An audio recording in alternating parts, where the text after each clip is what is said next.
When Beowulf returns home, it's really clear that what's behind his arrogance is the fact that he simply cannot imagine peaceful resolutions to conflict. He cannot see how there could be anything other than cycles of violence and bloodshed, and that there is any possible way of avoiding it except for being the strongest and getting there first. If you'll recall, he tells Higelac the story about Freyawaru, which is very revealing about his worldview. Beowulf says that Hrothgar's daughter Freyawaru distributed ale to the older ranks in order on the benches, and that he heard the company call her Freyawaru as she made the rounds, presenting men with a gem-studded bowl, and then he calls her the young bride-to-be to the gracious Ingeld in her gold-trimmed attire. Now, if you'll recall, Ingeld is an enemy of Hrothgar's, but Hrothgar is marrying his daughter to Ingeld to bring about a truce. And he says that the friend of the Shieldings, Hrothgar, favored this betrothal of his daughter to his enemy. The guardian of the kingdom sees good in it and hopes this woman will heal old wounds and grievous feuds.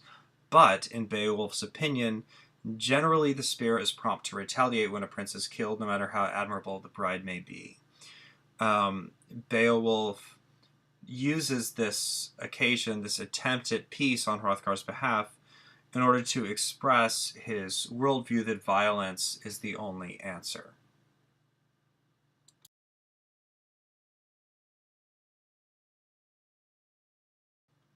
This aspect of Beowulf's character is really going to come home in the second part of the poem, when Beowulf, the old man, faces the dragon alone. He says, "Men at arms, remain here on the barrow on the hillside, safe in your armor, to see which of us is better in the end at bearing wounds in a deadly fray." You see right there the contradiction there. They won't see who's better, actually. They'll just see Beowulf succeed, he thinks. He says, "This fight is not yours, nor is it up to any man except me to measure his strength against the monster or to prove his worth." It's absolutely not true. Hrothgar was a valiant warrior in his day, but he let young guys like Beowulf do his fighting for him. Beowulf, as the king, should do the same. But he refuses. Beowulf says that he shall win the gold by his courage, or else mortal combat due to battle shall carry him away. Beowulf clearly thinks that the first of these two possibilities is the more likely one. He is also proven wrong.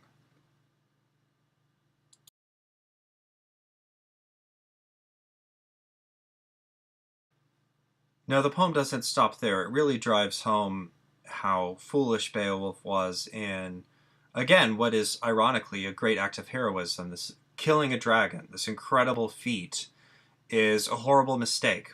Wiglaf, Beowulf's retainer, observes this after Beowulf's death, and he makes it clear that Beowulf's arrogance has put his people in danger. Wiglaf points out that now that Beowulf is dead, war is looming over the nation. Soon it will be known to the Franks and the Frisians far and wide that the king is gone. The bad blood between the Yachts and the Swedes, this vicious feud, Wiglaf is convinced, and we see nothing to contradict his view. This vicious feud is bound to revive. These peoples will cross their borders and attack in force when they find out that Beowulf is dead. Beowulf thought he was saving his people. He was very proud of it, but in fact he did not. In fact, his commitment to violence and to violent solutions, which he sees as a pathway to peace, is in fact a pathway to destruction. We got a little taste of that with Grendel's mother and Asherah, and here at the end of the story we get it really driven home that Beowulf's arrogance has led to the destruction of his people.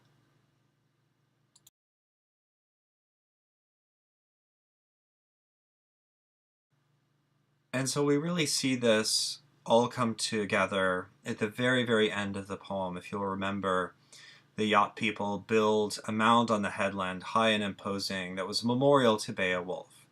And what remained from Beowulf's cremation fire, they put in it. His ashes are put behind a wall, as worthy of him as their workmanship could make it. And so the yacht people, Beowulf's hearth companions, sorrowed for the lord who had been laid low. And then, again, these are the final lines of the poem. They said that of all the kings upon earth, he was the man most gracious and fair-minded. That's very nice. That he's the kindest to his people. That's nice too. and the keenest to win fame.